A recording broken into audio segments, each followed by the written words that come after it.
mae'n fraint croesawu'r siaradwr cynta'r athro Well, Pryce. it's a privilege to welcome Professor Huw Pryce. He's an Professor Emeritus at Bangor University, where he worked for almost 40 years. He is also an honorary professor in Cardiff University, and he has worked in the history of the Middle Ages and the history of Wales.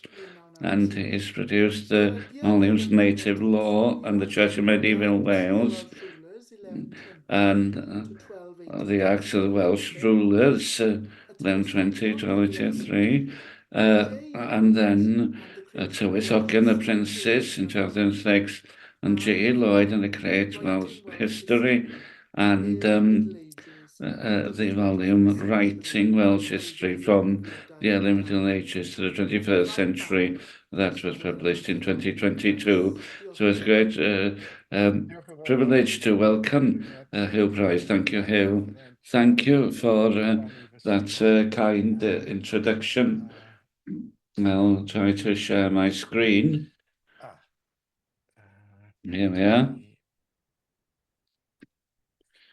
Right, so hopefully you can see the first slide there. Now, when I was asked to talk about the D.Densil Edwards and Canon David Jones, I have to admit I hadn't heard of them because I haven't worked on the history of the church in that period. That might not be a surprise. But even though Edwards became a public figure by the end of his life and be described as the most remarkable Welshman of the present century in an introduction to his papers published in 1889 by David Jones, we'll hear again tonight. A rather sycophantic biography. The modern historians haven't drawn attention to these people. So there's very little that focuses on them in particular, and the most important ones have an internal focus written by priests in the church in Wales, by R.H. Roberts at the end of the 70s. And then Roger Lee Brown wrote about a forgotten patriot in 2002. No, but Emlyn Sherrington suggested, 1980, that David Jones was an example of a patriotic churchman who reacted to secularism and democracy in their day, similarly to reactionary authors in France at the end of the 19th century. I'll come back to this at the end, but I'd like to emphasize at the beginning that there is a question mark after my title, Reactionary Patriots. So I'd like to just present the two churchmen before going on to their ideas about the history and of the Welsh. Henry Thomas Edwards was born in Llanwadwy in Meirionydd in 1837, the son of a vicar and his wife, and Henry and his three brothers were priests in the church in Wales, and his brother Alfred George Edwards became the first Archbishop of Wales in 1920, even though he had very different ideas about Welsh nationality, as David W. Jones has mentioned in an article. H.G. Edwards graduated in Oxford in 1861, but because of his poor health, which affected him all through his life, he didn't go forward with his studies in the classics. And then he became, after a short time as a tutor in Llandovery College, he became a curate to his father in Llangollen. Then he became vicar of Aberdare, quite different from where he was brought up.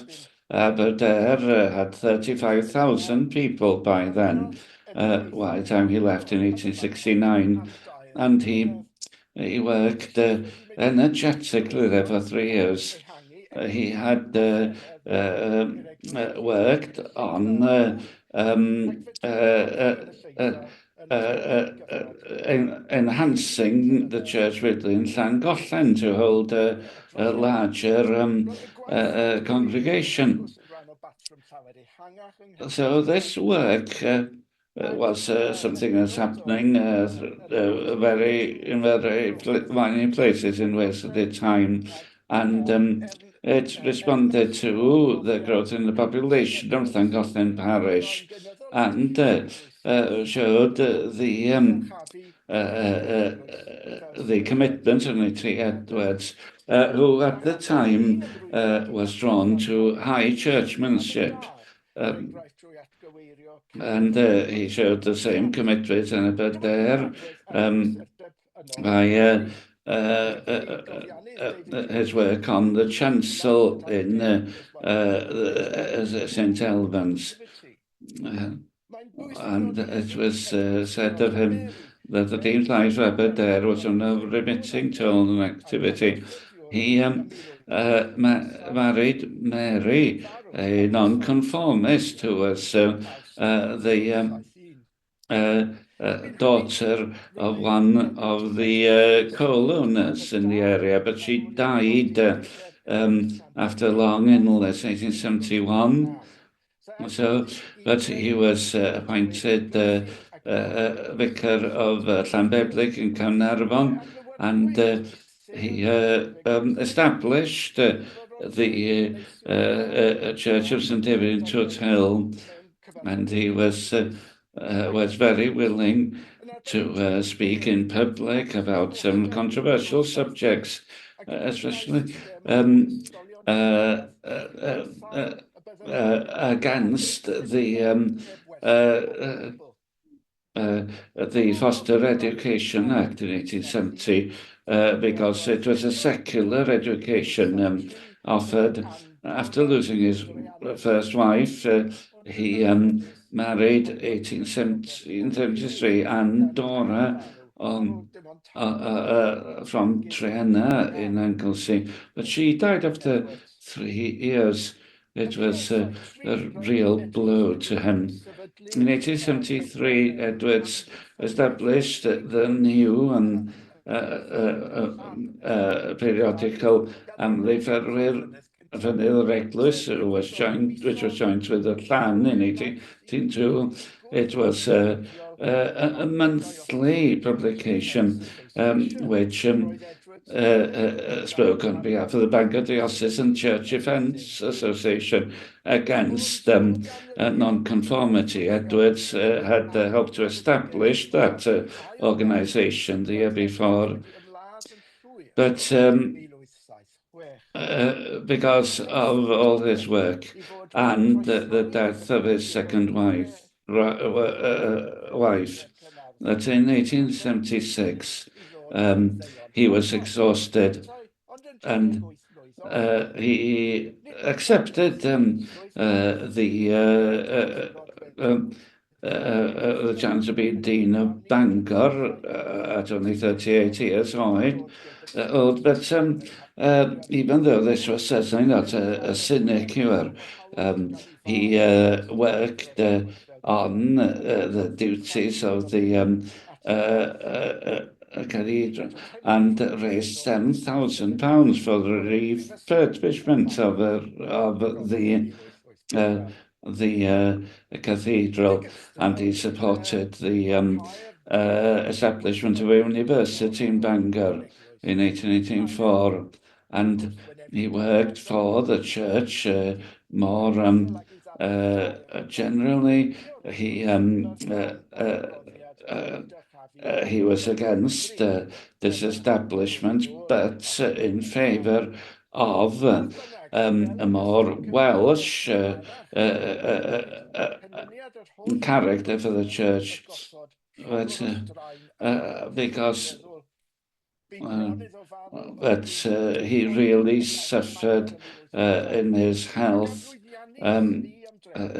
because of his overwork, and he almost died of typhoid, which hit Bangor in 1882. Even though he travelled to North America and the Mediterranean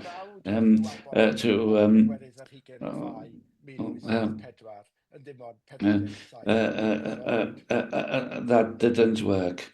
He eventually, in deep depression, committed suicide in his brother's house in Rowland on 24th of May 1884 at only 47 years old.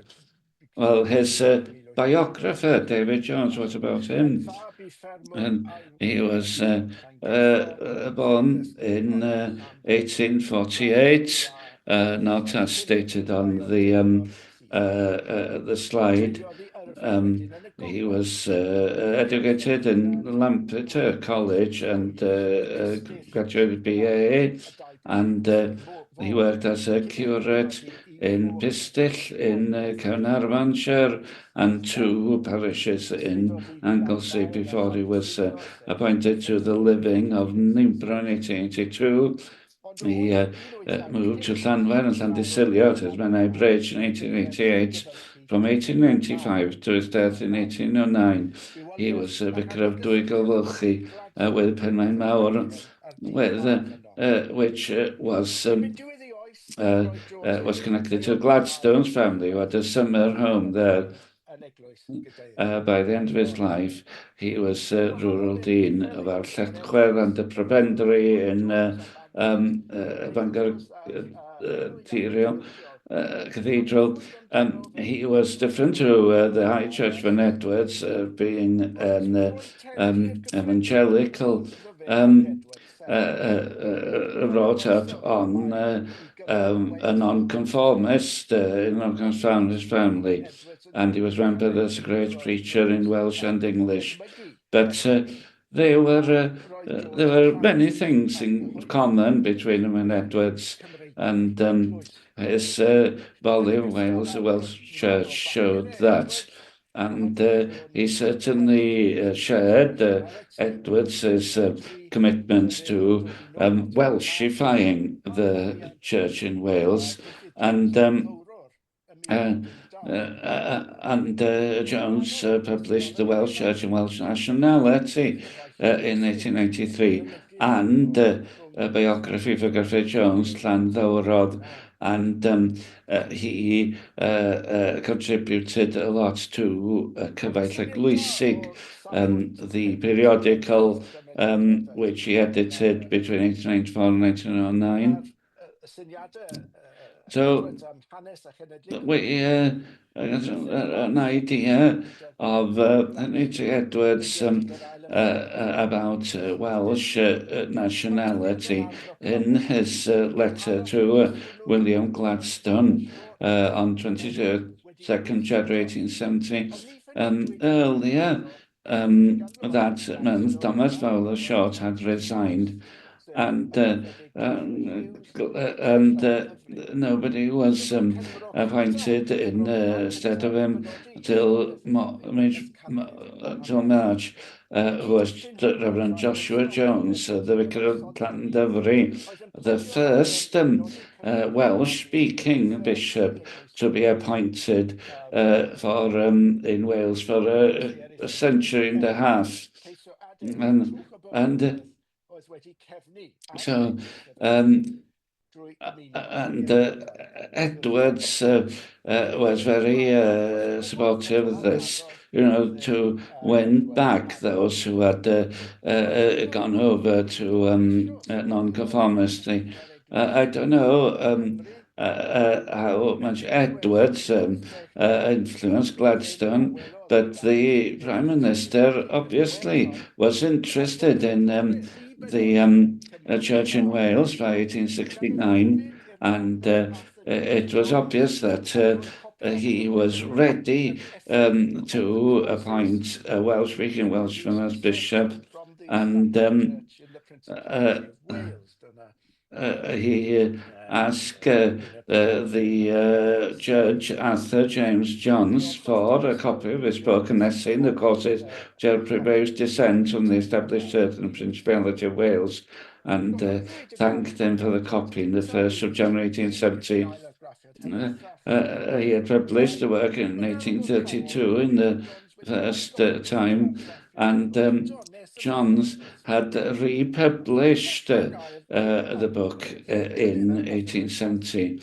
In the introduction to the 3rd edition, he rejoices in the appointment of Gladstone's appointment of Joshua Jones, and rejoices that Gladstone had the first to break through a systematic exclusion of Welshmen from the Welsh seas, an abuse introduced by the corrupt influence of that century. And David Jones said that Edwards had called Judge Jones's book the book on the subject. So the idea was the church had departed under the Hanoverians from the Welsh people and needed to recognise need to provide Welsh language services and appoint bishops and clerics who are Welsh-speaking. It has a lot of sympathy with the Methodist revival, and says that mysterious power of sympathy which identity of race alone can give might have developed a policy of conciliation that would have retained Methodism within the communion of the church. It's true that Edwards' letter looks at a period more wider than Jones' work, and suggests that the ethnic identity of the Welsh extends back over 2,000 years to the Druids, and he also agrees with the bishopric of Davies, William Sainsbury, and which Thomas Burgess accepted at the 19th century, that the early church was completely independent from Rome, and then was adulterated by Roman Catholicism before the Reformation saved it. So he also believed that Henry Tudor's ascent to the throne in 1485 meant the resurrection of kingship, and he talks about the Thomas Stevens book, Literature of Cymru, 1849, and History of Wales by Jane Williams. in 1869, which he also praises in the Jerusalem book in 1870. So Edwards was more of a propagandist than a historian. And in order to seek the higher profile for the established church in Wales. So he focused on particular emphases in order to support his ideas about the church, and he used lessons from the Middle Ages, mentioning, for example, that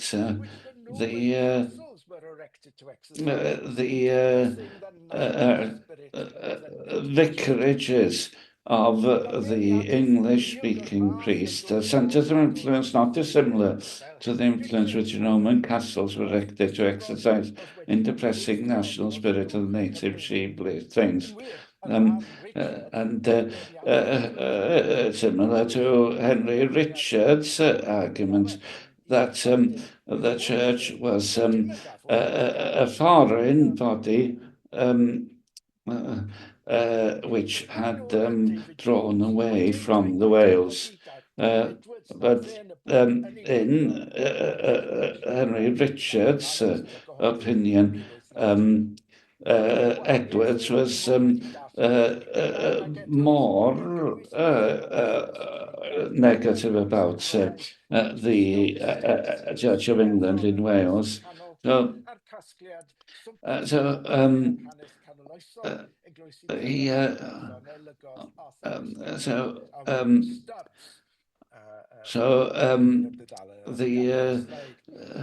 David Jones in the Church and Welsh Nationality built on Edwards' works, and so did G.T. Stokes on the history of the church in Ireland in the Middle Ages. And Edwards wanted people to search patiently and diligently the past records of their country. And Jones looked at further historical evidence and focuses on more specifically than Edwards did. Jones work to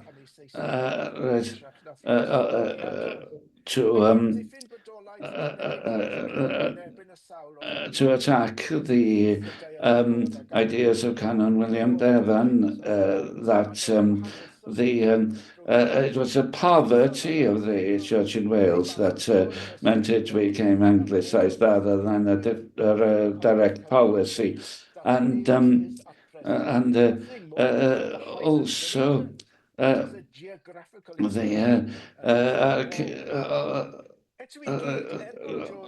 College William Dawkins and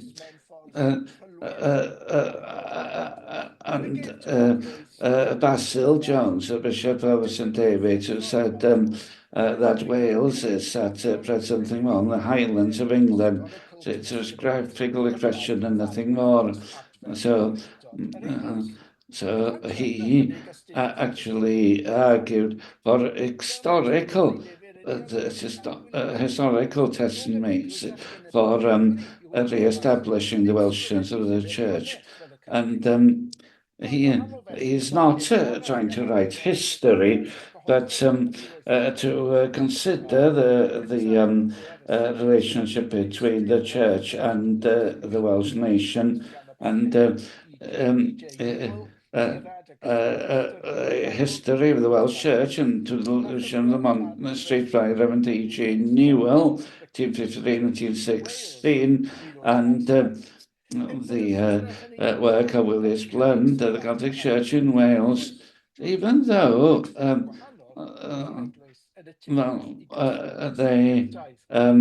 they were different, even though they argued that the church was the heir of Celtic Christianity. So David Jones said that the church had served Wales well over the years, and there was a connection between the age of the saints and the educators and the reformers, 18th century. Even though he and H.C. Edwards was against this establishment from the Church of England, they felt that the church could champion the Welsh language and Welsh identity. I'm not going to try to assess the contribution of H.C. Edwards and David Jones. I can't say that whether Edwards was the finest church from the 19th century, or that what Elman Sheridan says that that David Jones was reactionary, as there were authors in France at the time. I have only 2 comments to finish.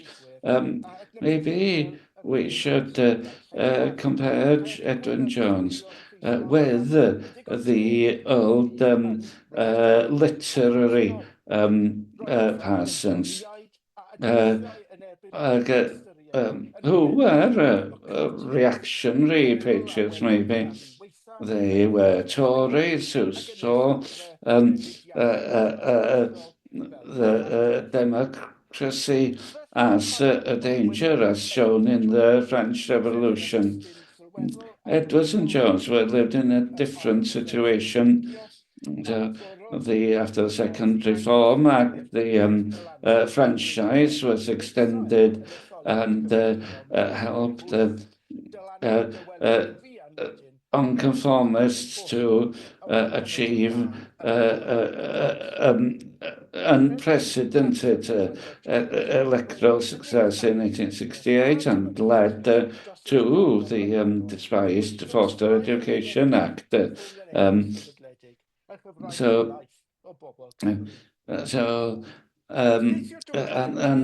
split between the established church and most of the population of Wales increased. And in responding to this, they turned to the past and arguing that the church in its Wales was to blame for non-conformity growing because of the Anglicisation of Hanoverians and the failure to take advantage of Griffith Jones' Llanddowror's work and the revival, Methodist revival, but they felt that the church had an unique role to play as the oldest establishment in Wales, and which compared to the non-conformist denominations who saw their roots in the Reformation and early nonconformity. The church could see its history as almost as old as the nation itself. So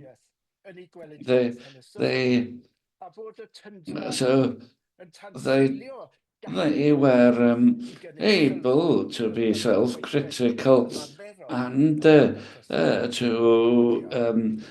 reach out to nonconformity, even though that may have been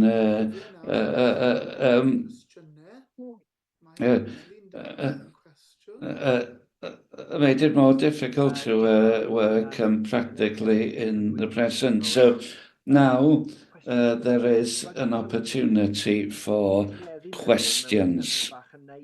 If you could raise your hand, literally or digitally, or do that in the chat. Well, an observation and a question. I think we're sometimes naive about the leading to disestablishment, and we see people either for or against, and these caramels were against disestablishment, but actually putting arguments which could be used in favour, emphasising the Welshness of the church, not just as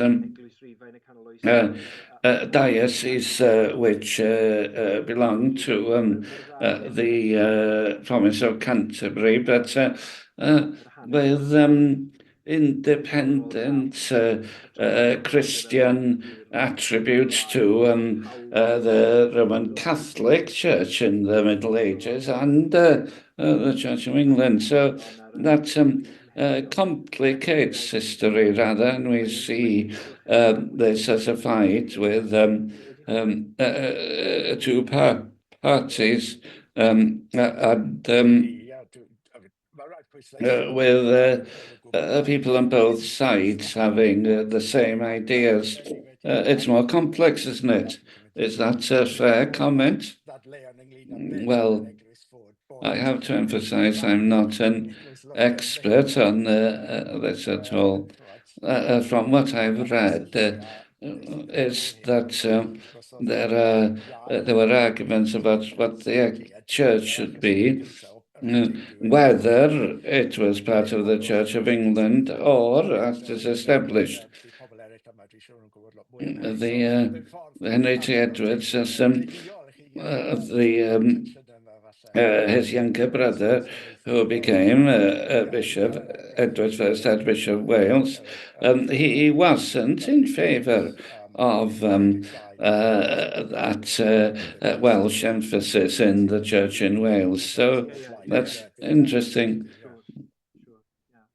And David W. Jones mentions in 2022 it's that this is not black and white at all for or against disestablishment. We'll come across other characters in the seminars to come who will give us different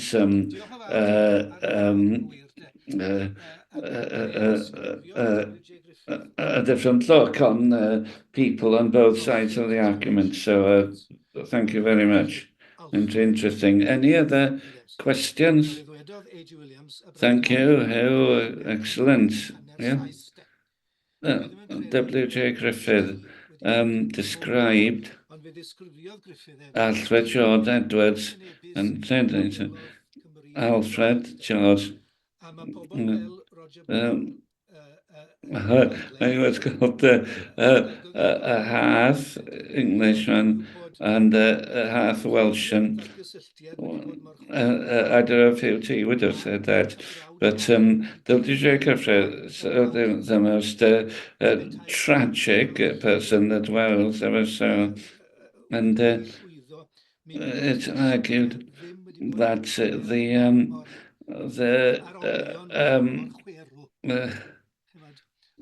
that the disestablishment argument had been so bitter that the younger brother's argument had conquered the older brothers, and that left a trail of bitterness. They were, I don't know if they argued when they were together at home, but so the younger brother was E.G. was an Englishman. He called the last refuge of the educated. As he talked about the Welsh language.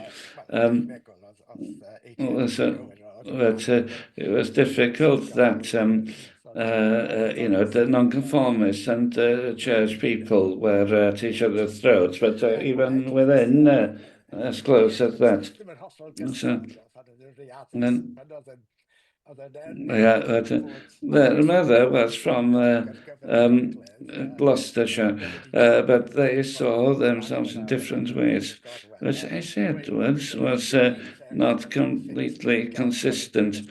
He accepted that Aberystwyth was to be the college for the north, and then he changed his mind. And then he moved to Bangor, and then he said that nowhere was fit to have a university, but then again he changed his mind. But he was a patriot in terms of revitalizing the church. So, thank you, D.Densil Morgan. Was educated in Bangor and Oxford, and he from 2005 to 2010 was professor of theology in Bangor, and then in Lampeter from 2010 onwards, and now he's Professor Emeritus there and Baptist Minister of churches in North Tavy. And he's written about religion and theology in Wales and on Calbath, and his 2 volumes on Theologia Cambrensis won the Francis Jones Prize on the best work published on Welsh history in 2021. It's a great privilege to introduce D.Densil Morgan. Well, thank you, Adrian. So, Rowland was born in Helygain in Flintshire in 1817. So, and the son of another Rowland Williams that we've heard about already, who established the periodical Gwyliadur, one of the literary persons. And his mother was Jane, the daughter of Huw Jones, Treorwydd, Ynys Môn, and he was part of the legacy of the Welsh-speaking literary persons. And he was sent at 11 years old to Eton College, and he won the prize there for classics and theology, and then he went to King's College, Cambridge, at 19 years old, and he excelled there in classics and theology. After being a fellow there, he went on a tour of Europe and became a teacher in Eton before returning to Cambridge in 1842. He was ordained a deacon by John Gay, Bishop of Lincoln, and a priest in 1843, and he was then a tutor in King's College. He became an MA in 1844 and BD in 1851. Among his interests were Eastern studies, and he won an university prize comparing Christianity and Hinduism as mi fyddai hyn yn ennill iddo fe y radd o DD yn 1858. That won him the degree of DD in 1858, and then his interest in comparative religion stayed throughout his life, and he was known for his broad churchmanship eventually. Whatever the privileges of Eton and the academicism of Cambridge, he remained a committed Welshman throughout. He was a guest speaker at the Liverpool Eisteddfod as early as 1839, and then at the first St David's Day dinner in Cambridge, he started writing poetry, but not in Welsh. And even though most of the poems in his lays from the Cymric Lyre and the Nom de Gronova Camlan, which was presented to Lady Charlotte Guest, the translator of the Mabinogi. Even though the poems are on Welsh subjects, like Aneirin and Llywelyn, and talking about Owain Gwynedd and his son that is going American. And also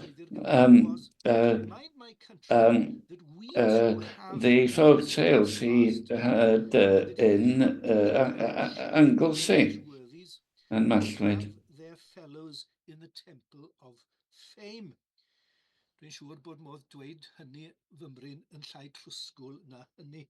Beth bynnag, O sons of Cumbria, gallant once and true, keep for your sons what kept your sires for you.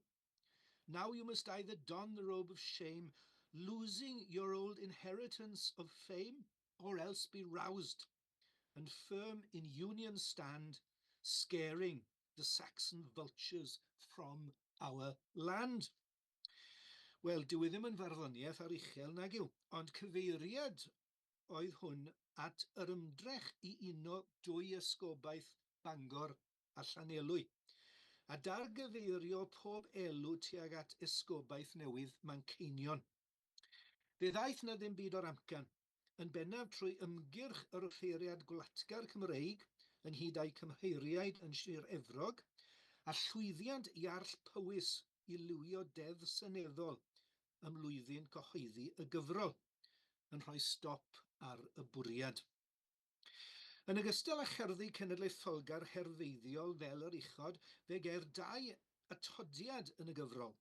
Y naill yn cyfeirio at yr anfadwaith hon, a'r llall yn cystwyo William Williams, aelod seneddol Coventry, am araith a draddodwyd yn Hir Cyffredin, ychydig hynt, yn priodoli diffyg mentergarwch y Cymru i'w hanwybodaeth o'r Saesneg, yr angen canlynol I ddileu y Gymraeg.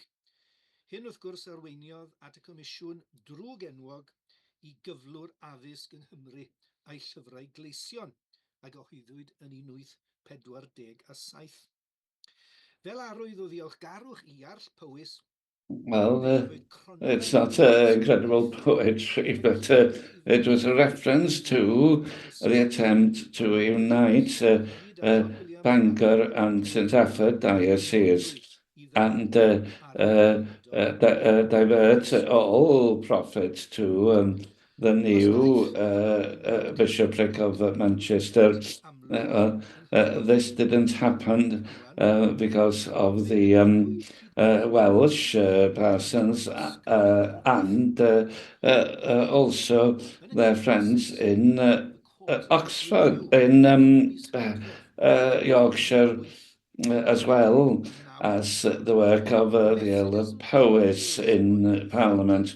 And so there was other patriotic poetry, and one attacking William Williams, the the MP for Coventry, who suggested that the Welsh were being held back by the Welsh language. And that led to the commission, the Blue Books in 1847. So thank you to the other poets. There was a fund to create scholarships for young Welsh people to go to Oxford and Cambridge, and Rowland Williams and John Williams, the Archdeacon of Cardigan, were appointed to decide who was worthy of that. He made his views even more direct anonymously in the Quarterly Review in October 1849.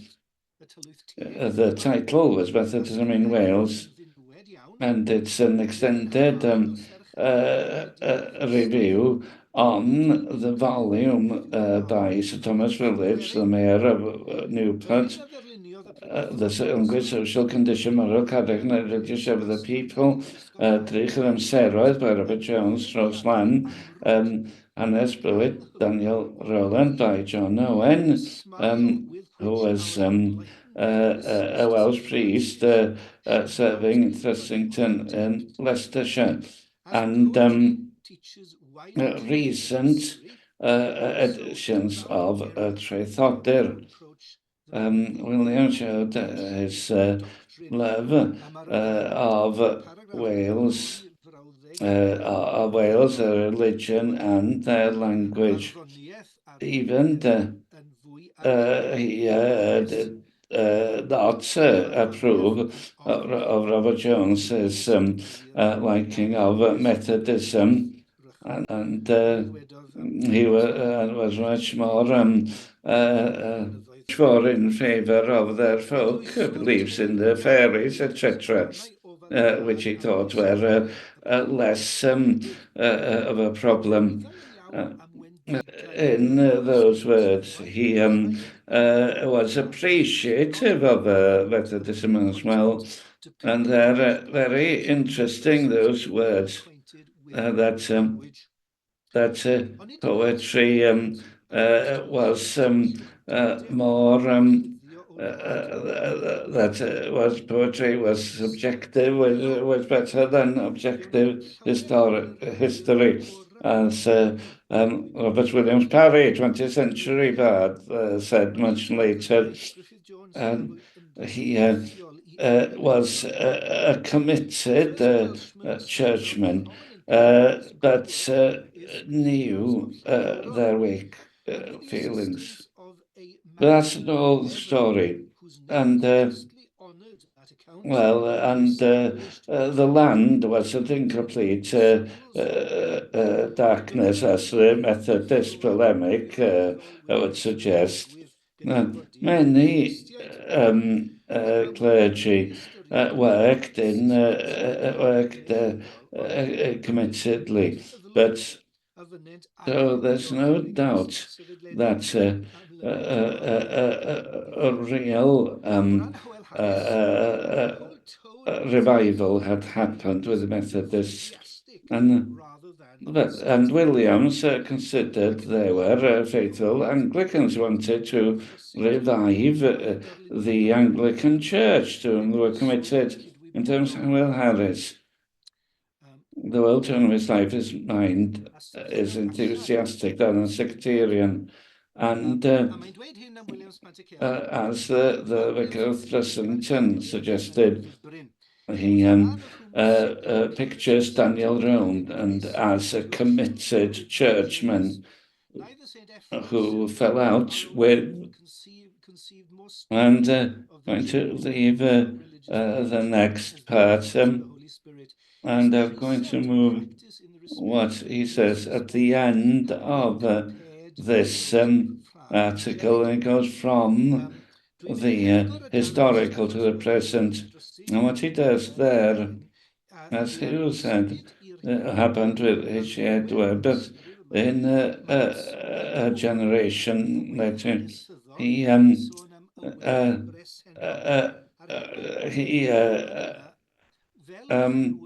criticizes the Welsh church for its Englishness and its appointment of English-speaking bishops, and he's very critical of his own church. Lewis Edwards, in the Traethodydd, responds to this, even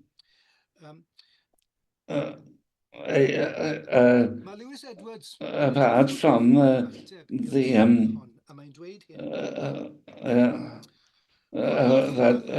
is it, Rowland, and the sentences. And there's a suggestion that Rowland had a difficult family lives and turned to drink.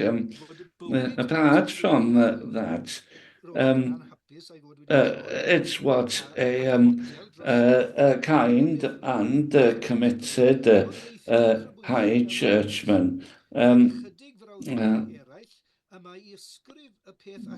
I don't remember the quarterly review of Tory publication had praised one non-communist denomination so much. And then there was a second article which was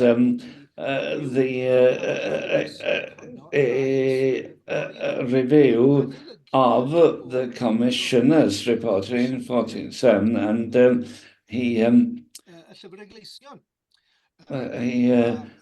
is very critical.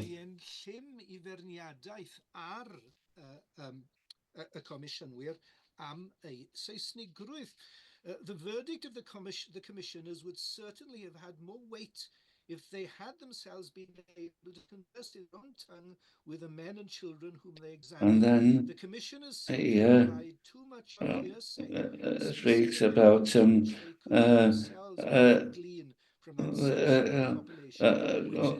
Welshifying the Welsh church, and talks about Llandovery and Lampeter colleges, and he talks about the Lampeter College. Coleg Llandovery a Coleg Llambed. A mae'n dweud hyn am Coleg Llambed. The provision for an adequate local staff should be accompanied that's what Lampeter College should do. And by the time this was published, Rowland had been appointed at 33 years old to the chair of Hebrew in St David's College, and a deputy, a principal. He was quite a whirlwind in the Institute, and it was a small college with only 3 permanent members of staff, and Llewellyn from the Vale of Glamorgan, the deputy had to do a lot of the administrative work, and Williams managed to gain more funds from the church commissioners, and in 1852, when they could give degrees, the standards increased. He was very popular among the students, and on a personal level, and used the Welsh in that level.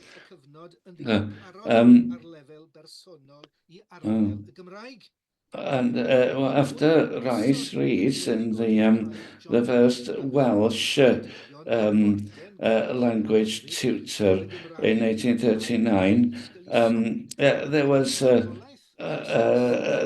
not enough provision for the Welsh, and Williams, no more than Llywelyn,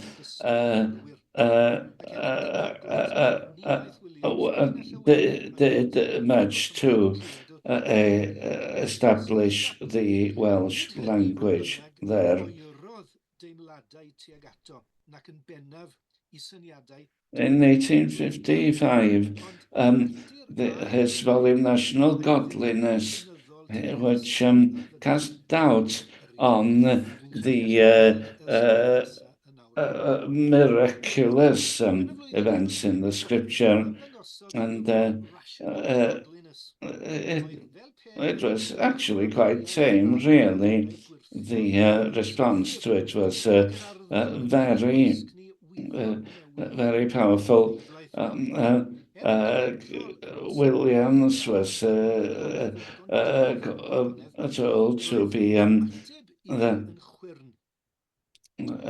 accused of undermining the Bible, and Alfred Oliphant had been as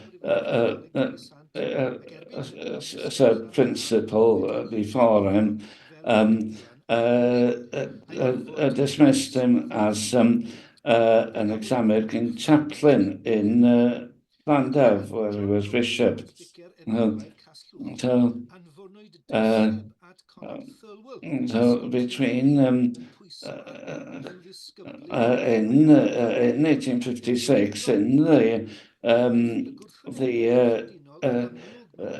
Hael, the publication, and people were very negative about rational godliness, and the people should not send their children to the college in Lampeter when the principles are the Germanic principles of rational godliness were alive there. So William Pryce has written about the history of St David's College, and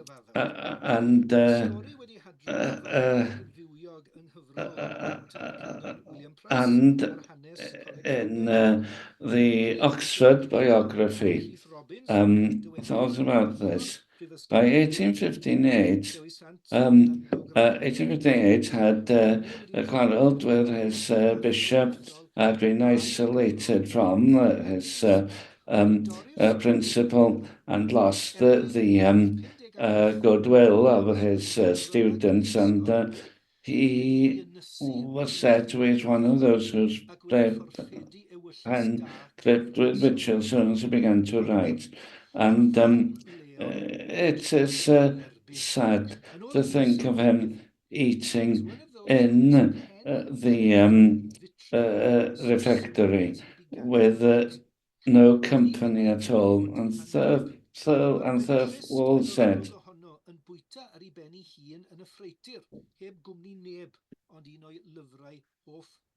ond prin erbyn hynny oedd y cydymdeimlad tuag ato. Meddai Thirlwell, the main feature of his character appears to me a morbid self-conceit which betrays itself in the affectation. By 1858, he'd cut off from the college. Well, he didn't finally sign in 1962. He became rector of the rural parish of Broad Chalk, and that was under patronage of King's College, Cambridge, near Salisbury. ac yn ni'n gweld hynny ar He, broad chalk. Bywoliaeth he was glad to leave an unsympathetic corner of Darby's land, as his wife said. Yn ôl i'w wraig, Uh, yn falch o gefnu, a hi sydd yn dweud hyn, no, an it's unsympathetic interesting corner of a that barbarous land. yeah, Mae'n drawiadol nid i he didn't become a dean in England, but in a small rural parish. But and there he was for the rest of his career. But that's not the end of the argument. No, his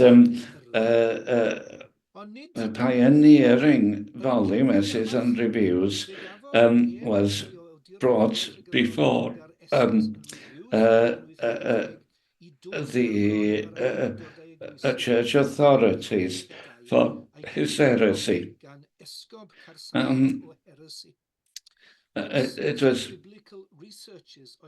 and he followed Christian Josiah's Baron Benson, and who suggested that the prophecies of the Old Testament weren't foretelling the future, but saying something about the period of the prophets themselves. And Benson was married to Frances Dwaddickton, the sister of Augusta Hall, Lady Llanofer of Gwenylen Gwent.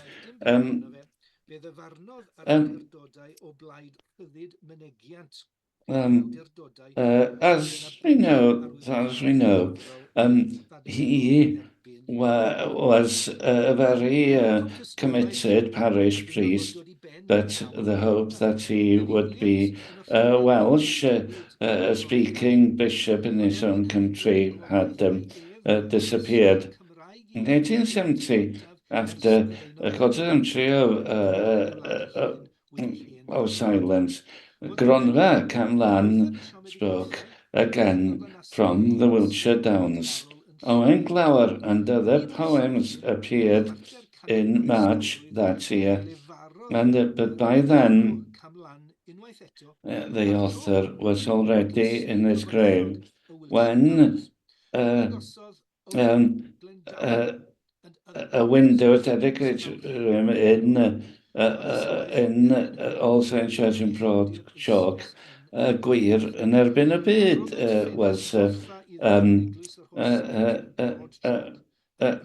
was there, and Afynod Duw a Lwydd.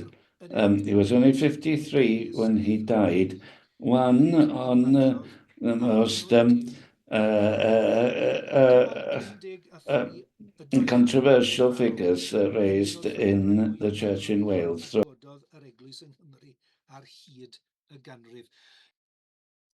Diolch, Densil. Mae yna gyfle nawr I chi ofyn cwestiwn, os oes un gyda chi. Naill drwy ddefnyddio'r botwm codi llaw neu drwy osod y peth yn y chat. Mae Ainsley'n dymuno gofyn cwestiwn. Diolch, Ainsley.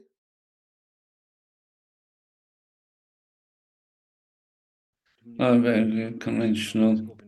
Let's ask, can you just why that people, that Rowland Williams was a heretic? What were the controversial matters there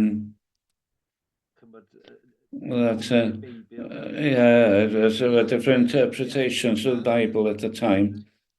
In terms of what I prefer, the emphasis was more on its Welshness.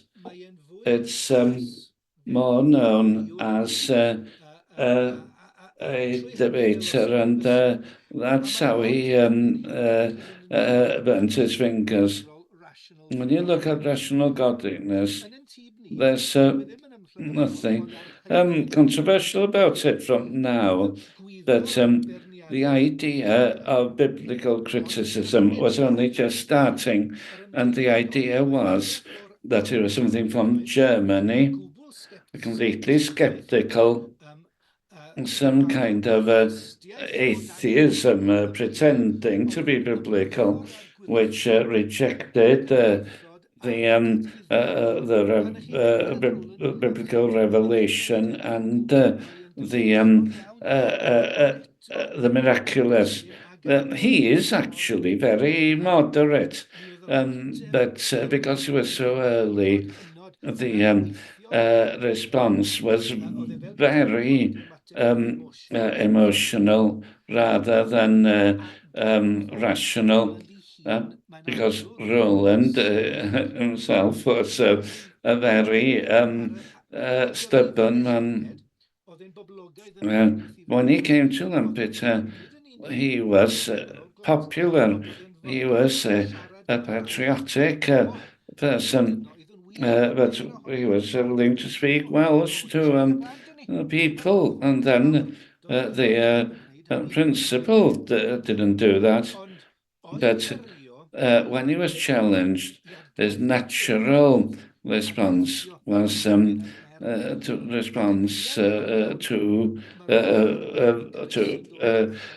response very firmly, and then so he responded forcefully, and so the response came back. So it's quite a sad story because he soon lost his popularity and the empathy of the people, because he would say this isn't extreme at all, but it was seen as extreme, and he didn't realize how much difficulty he posed for other people. Thank you, Ainsley. Any other questions? Can I thank both speakers? I see D.Densil often on Zoom these days. No, not the personalities themselves. I wonder, Gladson did go to Penrhyn Mawr on his holidays, and I come from Penrhyn Mawr, and I know Tristan's father was a vicar in Penrhyn Mawr. I wonder if Gladson was in favour of disestablishment. Well, Gladson, Huw, so that's better. Gladson belongs to a later period. What I felt was about the early writing of Rowland Williams in so early, and he said what H.D. Edwards said, and he was saying these things in the middle of the century, and if I may, measured this better and talked about Huw Pryce. He deals with Gladstone in that period. That was striking for me about Rowland Williams. That is patriotic Welshness, an anti-establishment Welshness came out very early in his career. And just another question. My knows I graduated in mathematics and science, and are interested in science and religion.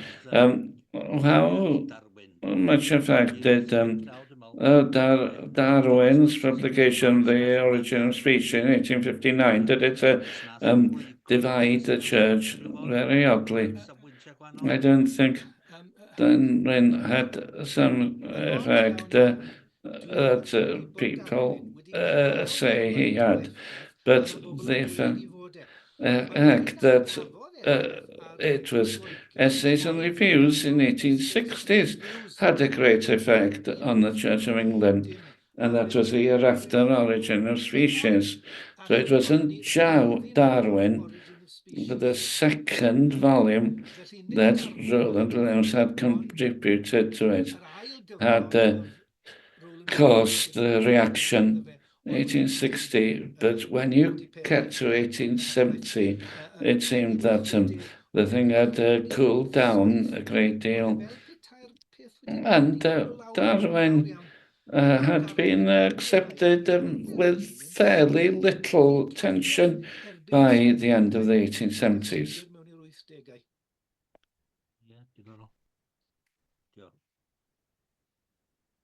I'm going to thank you for your questions, and I'm going to ask Ainsley now to say a word of thanks.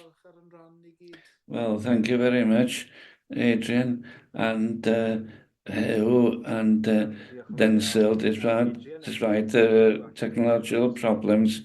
It's interesting to hear and hearing about these three figures, and really about the fourth in a traethodyr eventually, their contribution during a difficult time. And the people we've heard about from Ingorfel Ingwyllan over the series, then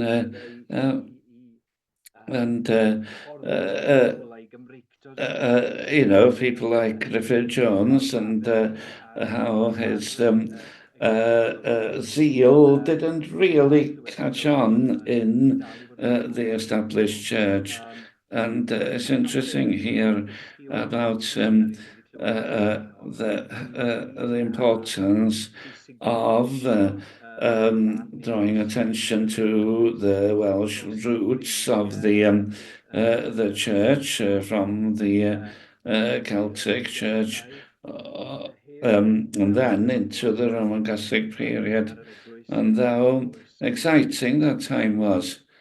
And we can look at the period after the disestablishment, trying to go back to the previous roots, and then we'll remember the 100th anniversary of an Orthodox patriot to St. David's, as the new church, newly established church, looked for its identity free from the Church of England as an independent province.